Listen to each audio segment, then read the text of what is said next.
जय श्री राम। कल से आगे धार्मिक ग्रंथ को संगीत के साथ क्यों नहीं सुनना चाहिए। सबके अपने अपने मत हैं, अपने अपने कुतर्क हैं, हो सकते हैं, लेकिन इसका ठोस प्रमाण है कि धार्मिक ग्रंथ के साथ संगीत नहीं होना चाहिए। किसी संत महात्मा ने मना नहीं किया है। ये बात सिर्फ हमें समझने की है कि क्यों नहीं होना चाहिए। ये मनुष्य तन संगीत से भरा हुआ है, और यदि कुछ हासिल करना है, कुछ पाना है, धार्मिक ग्रंथ क्यों पढ़ते हैं? कुछ पाने के लिए पढ़ते हैं ना कि ऐसे ही पढ़ लिया और बस हो गया। किसी कामना के तहत ही ये कार्रवाइयाँ की जाती हैं, जिसमें संसार का सुख सुविधा भी हो सकती है, कोई दुख तकलीफ से निजात पाना भी हो सकता है। अपने अपने मनोरथ अलग अलग हो सकते हैं। संगीत मनुष्य तन के अंदर भरा हुआ है। पिंड के 6 चक्र हैं, 6 चक्रों पर अलग अलग ध्वनि हो रही हैं। कोई ज्ञानी महात्मा पुरुष हों, कभी उनसे चर्चा करके देखें। ब्रह्मांड के 6 कमल हैं, उनमें अलग अलग ध्वनियाँ हो रही हैं। जब ध्वन हो रही है, संगीत हो रहा है, अब हम अगर बाहर संगीत सुनते हैं, मान लो कोई सुर मिलाया, ताल मिलाया, हाँ तो बाहर स्टूल में तो अच्छा लगेगा, सुनकर थोड़ा सा आनंद भी आएगा, लेकिन उससे काम कितना खराब हो गया इसका हमें अंदाज़ा नहीं। जब धार्मिक ग्रंथ का हम श्रवण कर रहे हों, पाठ कर रहे हों, पाठ करने से ज़्यादा फर्क पड़ता है सुनने वाले पर, क्योंकि वो अपनी आँखों को, अपनी वृत्तियों को समेट कर बैठ सकता है। पाठ करने वाले को तो ध्यान पाठ पर देना पड़ता है, तो फायदा किसको होता है? सुनने वाले को। अगर ये संगीत के साथ हम सुनते हैं तो हमें कैसे फ़ायदा हो सकता है? क्योंकि हमारा सारा ध्यान स्थूल शरीर के साथ साथ स्थूल संगीत पर ही रहेगा। ये तन जो है ना, ये स्थूल है, तो यहाँ जितने भी क्रियाएं हम करते हैं बाहर में, तो वो स्थूल ही होंगी, उनका सूक्ष्म से कोई मतलब ही नहीं है। तो हम सूक्ष्म में कैसे जाएंगे? रामायण ग्रंथ आपको स्थूल से सूक्ष्म में ले जाती है। इसीलिए ये पिंड से ब्रह्मांड तक की रचना का भेद है, और यही चढ़ाई रामायण के अंदर छुपी हुई है। आशा करता हूँ कि संगीत से बचकर खालिस ग्रंथ को बिना संगीत के सुने, और उसको यहाँ तक हो सके शांत चित्त एकाग्र मन के साथ सुने, तो वो सुहाएगा और उसका जो फल है वो जरूर मिलेगा। ये हो नहीं सकता है कि हम ईश्वर के साथ कनेक्ट होकर के, हम एकाग्रचित्त होकर के कोई चीज़ कर रहे हैं, कोई कर्म कर रहे हैं, और हमें उसका फल न मिले।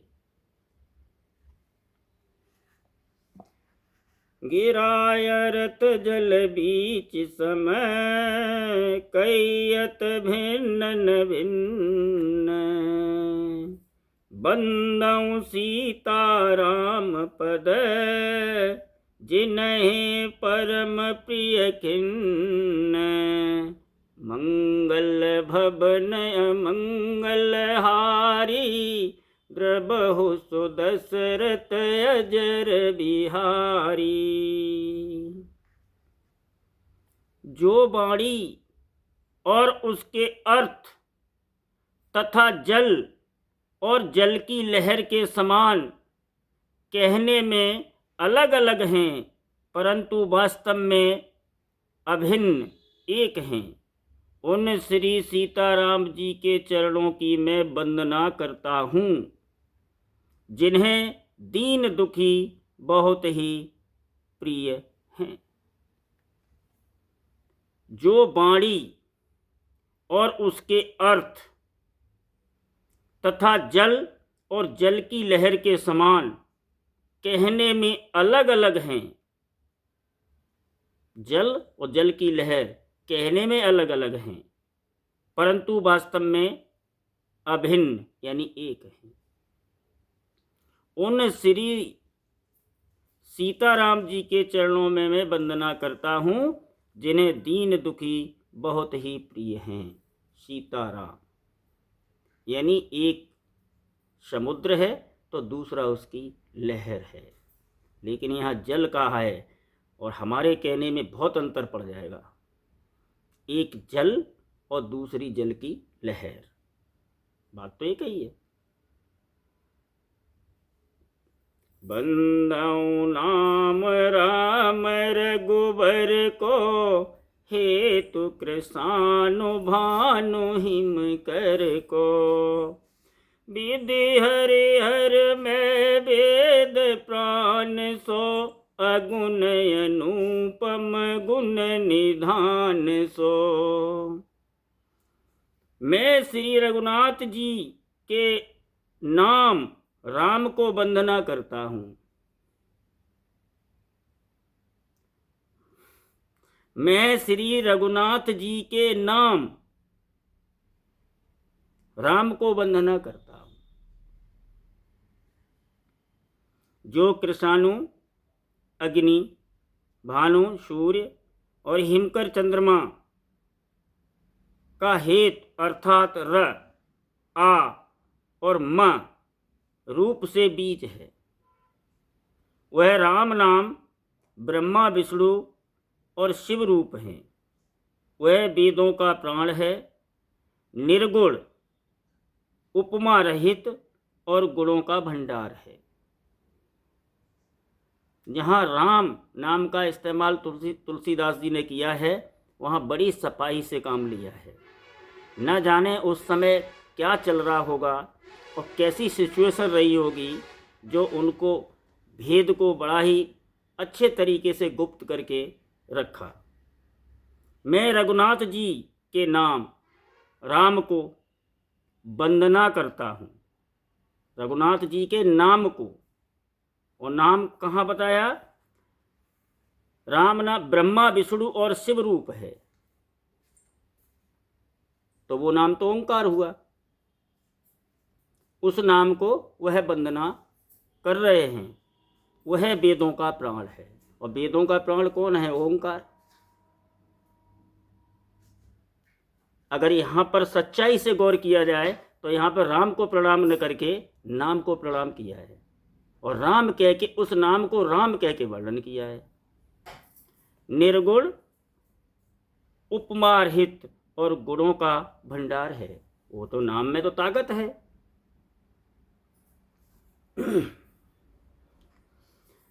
महामंत्र जोई जपत महेशु, काशी मुकुट है तो उपदेशु। महिमा जासु न जान गुण गण राऊ, प्रथम पूजियत नाम प्रभाऊ। जो महामंत्र है जिसे महेश्वर श्री शिव जी जपते हैं, और उनके द्वारा जिनका उपदेश काशी में मुक्ति का कारण है, तथा जिसकी महिमा को गणेश जी जपते हैं, जो इस राम नाम के प्रभाव से ही सबसे पहले पूजे जाते हैं, उस नाम से ही। अगर नाम न हो तो फिर काहे का उपदेश? और नाम वर्णात्मक हो ही नहीं सकता, नाम तो ध्वन्यात्मक होगा। जान आदि कबि नाम प्रतापु, भय शोध कर उल्टा जापू। सहस नाम सम मुन शिव वाणी, जप जय प्रिय संग भवानी। आदि कवि श्री वाल्मीकि जी राम नाम के प्रताप को जानते हैं, जो उल्टा नाम मरा मरा जप कर पवित्र हो गए।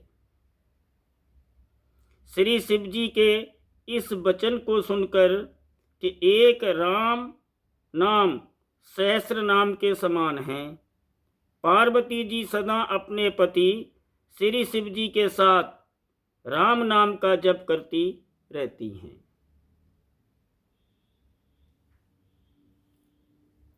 उल्टा नाम जपा जग जाना, वाल्मीकि भव ब्रह्म समाना।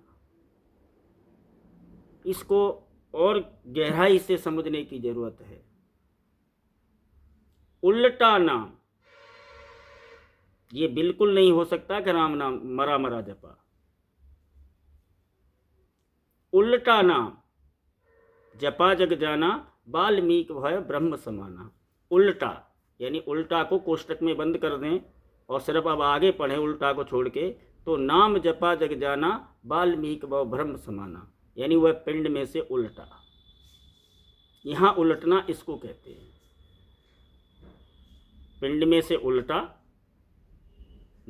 कब उल्टा? जब नाम जपा।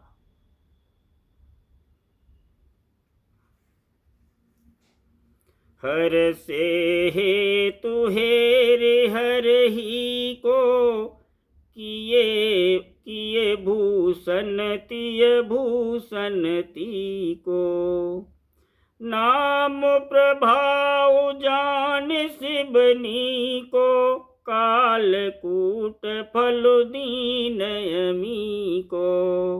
मंगल भवन मंगल हारी, द्रबहु सु दशरथ अजर बिहारी। नाम के प्रति पार्वती जी के हृदय की ऐसी प्रीति देखकर श्री शिव जी हर्षित हो गए और उन्होंने स्त्रियों में भूषण रूप, पतिव्रताओं में शिरोमणि पार्वती जी को अपना भूषण बना लिया, अर्थात उन्हें अपने अंग में धारण करके अर्धांगिनी बना लिया। नाम के प्रभाव को श्री शिव जी भली भांति जानते हैं, जिस प्रभाव के कारण कालकूट जहर ने उनको अमृत का फल दिया। वो नाम के प्रताप से ही उस जहर को भी वो अपने अंदर समा लिया। बरसारे तु रघुपति भगते, तुलसी साल सुदास। राम नाम बर बरन जुगे, सावन भादव मास। मंगल भवन अमंगल हारी, द्रबहु सु दशरथ अजर बिहारी। श्री रघुनाथ जी की भक्ति वर्षा ऋतु है। तुलसीदास जी कहते हैं कि उत्तम सेवकगण धान हैं और राम नाम के दो सुंदर अक्षर सावन भादों के महीने हैं।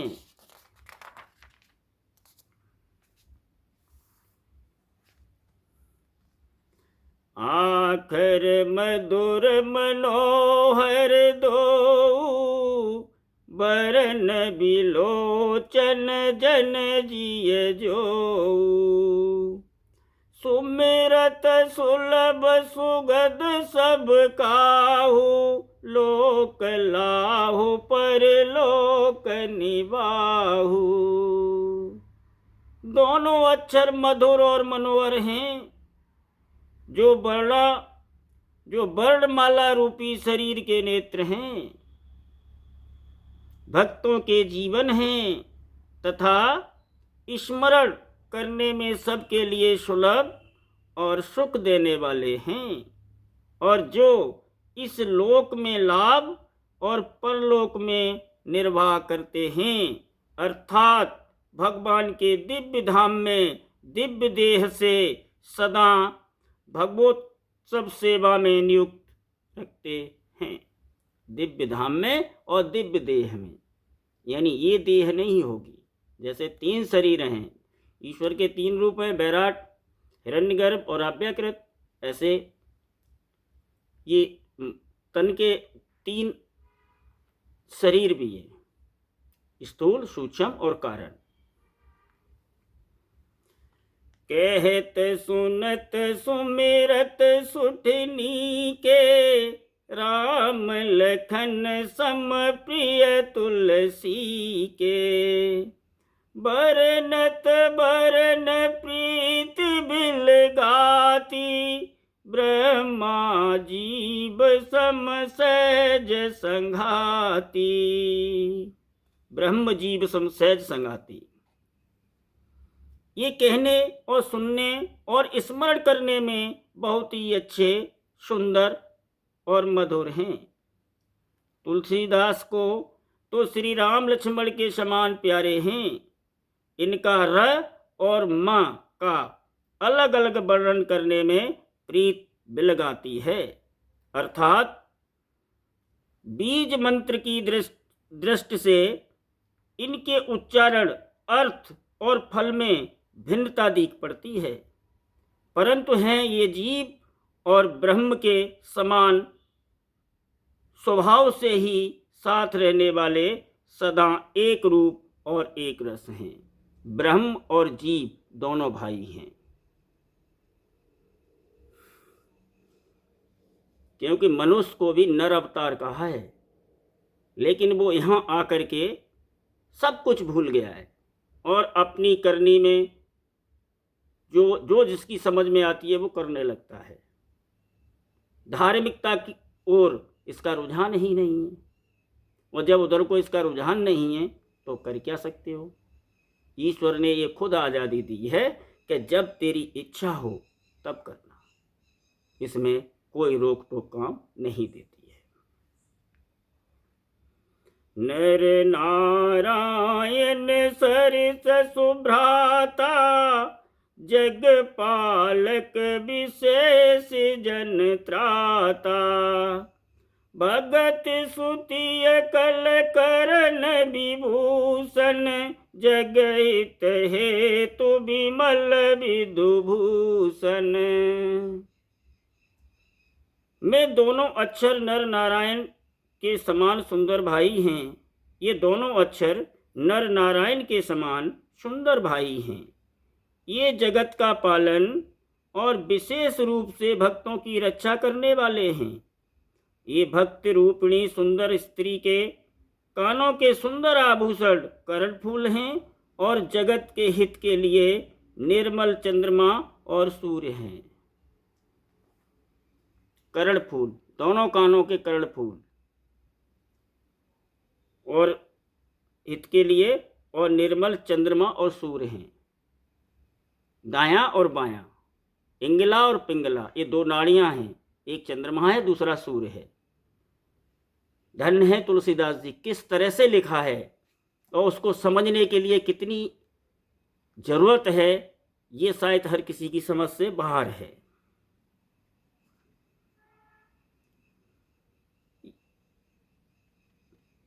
स्वाद तोष सम सुगति सुधा के, कमठ शेष समधर वसुधा के, जन मन मंजु कंज मधुकर से, जिय जसोमति हरे हलधर से। ये सुंदर गति मोक्ष रूपी अमृत के स्वाद और तृप्ति के समान हैं। कच्छप और शेष जी के समान पृथ्वी के धारण करने वाले हैं। भक्तों के मन रूपी सुंदर कमल में विहार करने वाले, भक्तों के मन रूपी सुंदर कमल में विहार करने वाले भौरे के समान हैं, और जीव रूपी यशोदा जी के लिए श्री कृष्ण और बलराम जी के समान आनंद देने वाले हैं।